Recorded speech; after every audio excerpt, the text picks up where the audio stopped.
Audio 1। पुस्तक प्रबुद्ध नारियां आगे आएं। लेखक वेदमूर्ति तपोनिष्ठ श्री राम शर्मा आचार्य। टॉपिक प्रबुद्ध नारियां आगे आएं। सृष्टि सृजन का आदिक्रम चला। देव और दानवों से अधिक बल और शक्ति मनुष्य को प्राप्त हुई। मानव हर क्षेत्र में इनसे बढ़कर था। विद्या, बुद्धि, धन, वैभव में मनुष्य ही अग्रणी था। जब भी वह इच्छा करता दानवों और देवों को परास्त कर डालता। मानव की शक्ति से उन दिनों सभी भयभीत रहते थे। एक दिन देव दानवों ने सृष्टिकर्ता ब्रह्मा जी से शिकायत की, आपने मनुष्य को इतना सशक्त बनाया है कि वह सबको भयभीत रखता है। उसकी शक्ति के आगे किसी की नहीं चलती। समस्त धरती का वैभव उसके हाथ में है। हम लोग केवल उसके आश्रित रह गए हैं। हमें वह अधिकार दीजिए जिससे हम भी स्ववश जी सके। मनुष्य से डरने की बात का अंत आप ही कर सकते हैं। ब्रह्मा जी ने विचार किया और उत्तर दिया, जब तक मनुष्य को मानवी नारी की शक्ति मिलती रहेगी वह अजय है, अजय रहेगा। हम उसके लिए कुछ नहीं कर सकते। देव दानव चले गए। कालांतर में मनुष्य अहंकार से भरकर नारी शक्ति की उपेक्षा करने लगा। तब से मनुष्य निशक्त हो गया और देव तथा दानव प्रबल होते चले गए। सामाजिक संगठन समुन्नति की प्रेरक भी नारी है। राष्ट्र का यश, सौभाग्य और लक्ष्मी भी वही है। जिस देश और जाति में नारी का पूज्य स्थान होता है वही देश और जातियां गौरव प्राप्त करती हैं। सिर ऊंचा उठाकर स्वाभिमान के साथ अमर रहती हैं। ब्रह्मा परम युज्यताम ब्रह्म, पूर्वम ब्रह्मा ततो, मध्य तो ब्रह्म सर्वतः, अनाव्याध्याम देवपुराम प्रपद्य शिवास्यो न पति लोके विराज। अथर्वेद। हे मनुष्य, पत्नी के पीछे ब्रह्म यानी उच्चता महानता हो, आगे ब्रह्म हो और मध्य में ब्रह्म हो। इस प्रकार ब्रह्म से सर्वत्र घिरी हुई वह पति हृदय में राज्य करे। सुप्रसिद्ध विचारक अरस्तु का कथन है, नारी की उन्नति या अवनति पर ही राष्ट्र की उन्नति या अवनति निर्धारित है। भाव और चरित्र की दृष्टि से नारी वर्ग पुरुष से बहुत ऊंचा है। गांधी जी ने कहा है, स्त्री और पुरुष में चरित्र की दृष्टि से स्त्री का आसन ज्यादा ऊंचा है, क्योंकि आज भी वह त्याग, मूक, तपस्या, नम्रता, श्रद्धा और ज्ञान की मूर्ति है। पुरुष पहले ही अहंकार पूर्वक यह मान लेता है कि स्त्री की अपेक्षा उसका ज्ञान अधिक ऊंचा है, लेकिन अक्सर उसकी स्वाभाविक सूझ पुरुष के इस ज्ञान से ज्यादा सिद्ध हुई है। राम से पहले सीता और कृष्ण से पहले राधा नाम का उल्लेख स्त्री चरित्र की प्रबलता का परिचायक है। मानव शक्ति का जागरण ही विश्व परिवर्तन का आधार है। नारी विधेयात्मक शक्ति है। जो काम पुरुष शक्ति तांडव द्वारा करता है, नारी उसे सहज, स्नेह, सरल और सौम्यता पूर्वक संपन्न कर लेती है।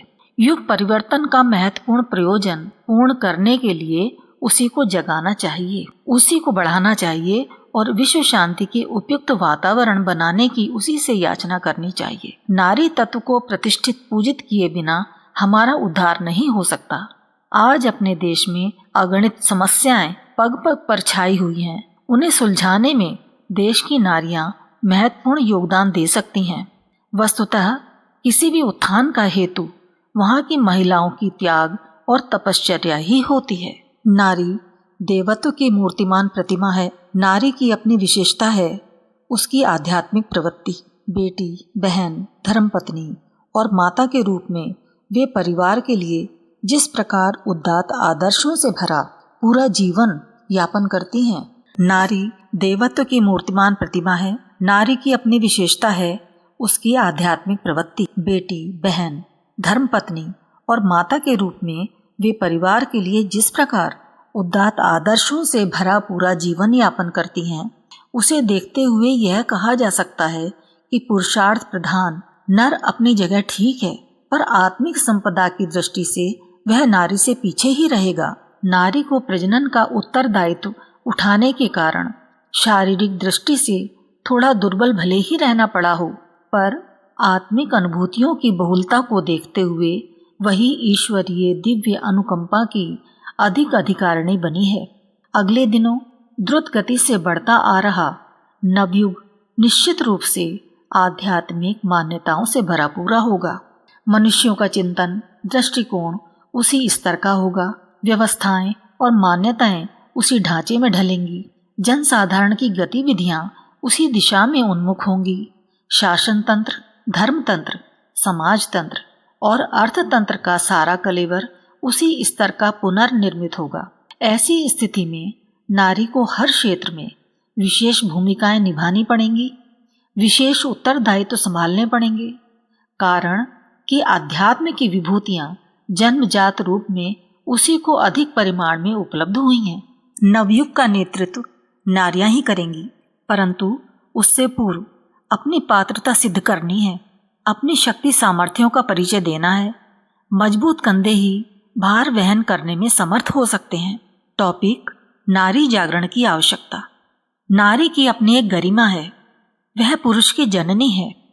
हम परमेश्वर के पश्चात सर्वाधिक ऋणी अगर हैं तो नारी के, क्योंकि प्रथम परमात्मा मानव जीवन देता है, किंतु द्वितीय मातृशक्ति नारी हमें जीने योग्य बनाती है।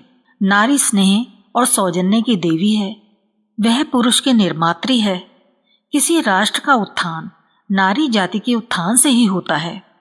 वर्तमान समाज में व्याप्त कुरीतियों के उन्मूलन में नारी के सहयोग की अति आवश्यकता अनुभव की जा रही है। राष्ट्र की भावी पीढ़ी का निर्माण करने वाली माँ ही है। समाज के निर्माण में नारी की महत्वपूर्ण भूमिका को देखते हुए उसे मनुष्य रूप में विकास करने का समान अधिकार दिया जाए, तभी वह भावी पीढ़ी का निर्माण दक्षतापूर्वक कर सकेगी और समाज का भविष्य उज्जवल हो सकेगा। समाज का आधा अंग महिला से बनता है। वह केवल पुरुष की अर्धांगिनी ही नहीं है, वरन समाज का आधा अंग है। समाज के उत्थान पतन में उसकी समान भूमिका है। समाज उन्नत बनाना है तो नारी को भी पुरुष के समान शिक्षित, सभ्य और प्रबुद्ध बनाना होगा। विचारवान, ज्ञानी, साहसी, आत्मबल से संपन्न विचारवान, ज्ञानी, साहसी, आत्मबल से संपन्न महिला परिवार समाज में अपने उत्तरदायित्वों को भली भांति निभा सकेंगी। श्रेष्ठ व्यक्तियों से श्रेष्ठ समाज बनता है। आज समाज में प्रतिभाशाली व्यक्तियों की कमी हो रही है। उसके लिए मातृशक्ति की मनोगत अवस्था उत्तरदायी है। अगले दिनों प्रतिभावान महापुरुषों की राष्ट्र को आवश्यकता पड़ेगी। वह वर्तमान पीढ़ी में से ही निकलेंगे।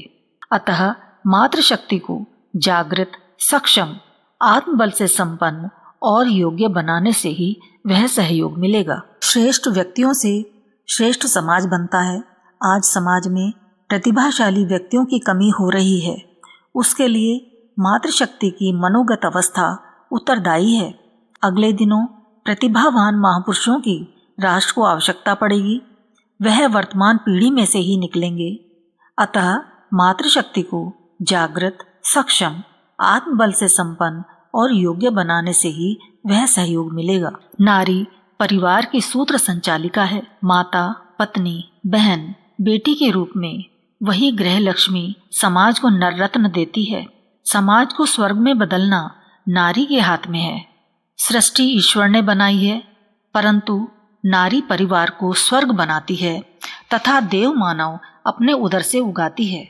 धरती माँ अन्न दे सकती है, पर मानव वह भी उत्पन्न नहीं कर सकती। नारी सृष्टा की सर्वोत्कृष्ट कृति है। उसकी विशेषताओं को गिनाएं तो मानव जगत उसके अनुदानों के नीचे दब जाएगा। त्याग, प्रेम, स्नेह, सम्मान, सहयोग, सहनशीलता नारी में नर से अधिक है। सारा परिवार, समाज नारी के सहयोग और सेवा से गतिशील है। सृष्टा की सहयोगिनी शक्ति का नाम नारी है। कन्फ्यूशियस का कथन है, समाज को सुधारना है तो परिवारों को सुधारो। परिवारों का सुधार तथा सुसंस्कृत परिवारों का निर्माण अच्छी माताएं ही कर सकती हैं। सुसंस्कृत परिवार की धुरी है प्रगतिशील व सुसंस्कृत नारी। यह 1000 बार ध्यान देने योग्य बात है कि पुरुष अर्थ उपार्जन की सुविधा साधन जुटाने की व्यवस्था कर सकता है, पर घर में स्वर्गीय वातावरण पैदा करने की उसकी स्थिति नहीं है। न समय, न अनुभव, न भावना, न कला, न उदारता। इन आधारों के बिना परिवार संस्था का भावनात्मक नव निर्माण संभव नहीं हो पाता। भावी पीढ़ी के शरीर अच्छी खुराक से, मस्तिष्क शिक्षा से विकसित किए जाते हैं, पर चरित्र व संस्कार युक्त दृष्टिकोण का निर्माण परिवार की पाठशाला में नारी के शालीन अध्यापन के बिना अन्य किसी प्रकार संभव नहीं हो सकता। नारी जागरण का उद्देश्य पूरा करने हेतु 5 सूत्री कार्यक्रम यानी नारी उत्थान का घोषणा पत्र। पहला, मानव समाज में न्याय को जीवंत रखना। दूसरा, परिवारों में शालीनता उत्पन्न करना। तीसरा, भावी पीढ़ी को समुन्नत बनाना। चौथा, सर्वतोमुखी आर्थिक प्रगति में सहयोगी की भूमिका निभाना। पांचवा, सद्भाव सत्प्रवृत्तियों के अभिवर्धन का आधार खड़ा करना।